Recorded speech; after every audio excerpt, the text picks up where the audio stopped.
Radio, shout it. I 1079, it's your boy B High Radio, shout in, stepping in the building. I got my fam, Jizzal, man, and them franchise boys in this thing. What's good with it, fool? What's going on with it, man? Be high. Yeah. Over here cooling out in this thing, Jizzle. Feeling good, feeling great, man. But from what I understand, you got a lot of big plans on deck, man. I mean, talk to me about it. Yeah, man. It's a lot of good things going on. You know, my album about to drop, Jizzal's World. Okay. You understand me? You know, me and the boys, we back working. Shout out to DFB, rest in peace, buddy. I never forget you.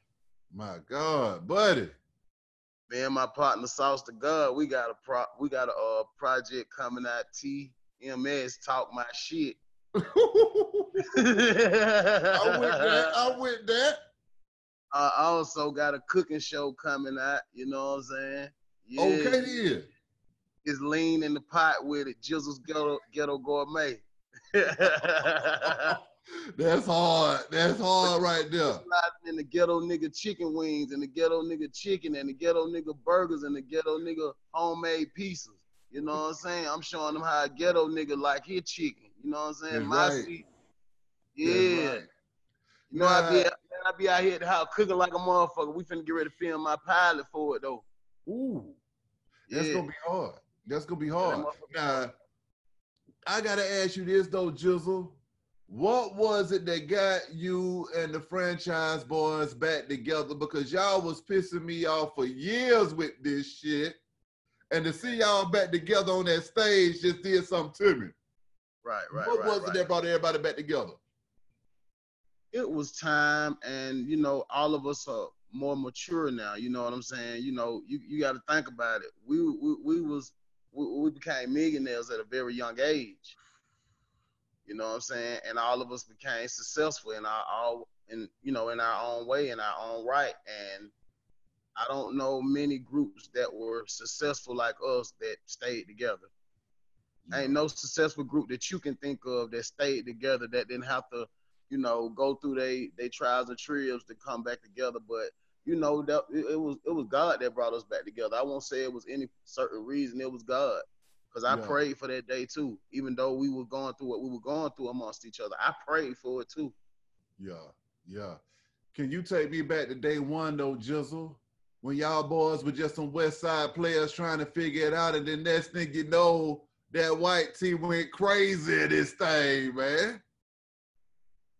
Yeah, you know, the boys were all three of them was in college. They was in college. You know, I was in the hood doing what I do. I'm in Allen Temple and running back and forth from Allen Temple to Bowen Home. I'm running back and forth from Allen Temple to Bowen Home doing what I'm doing. And you know, they running back up and down the road at school. They doing what they doing too, but they in college. But I'm back in the hood. I ain't in college. I'm in the hood.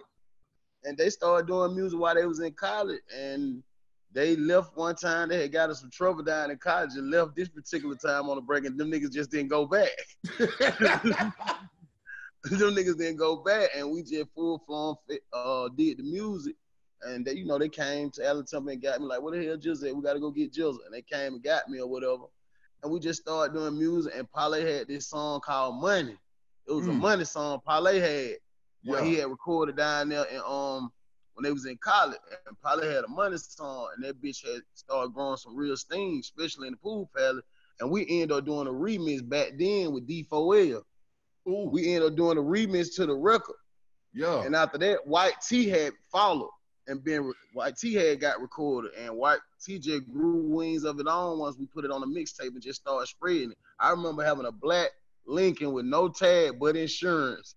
And we used to ride around and post up on Bankhead and all kind of places and just post the goddamn stickers and flyers and cardboard all over the car and slang the CD like that.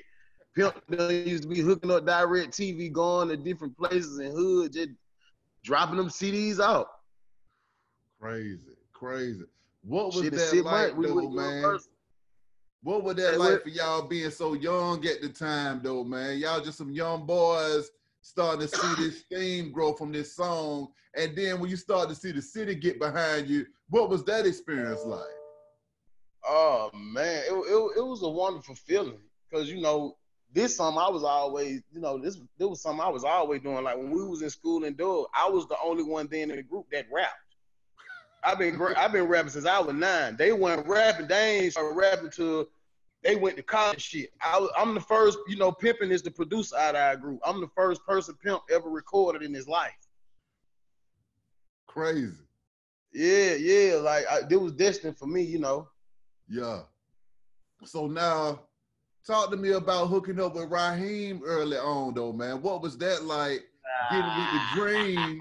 And Raheem was a legend around these parts too, man. So what was that like when he came to say, "He still is a legend. He still is. Yeah.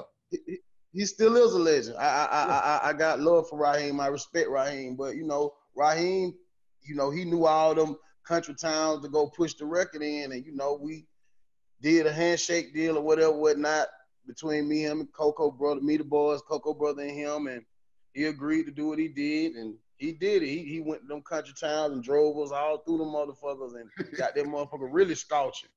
He got that motherfucker scorching. I ain't even bullshitting. Raheem knew what he knew to talk to him to do.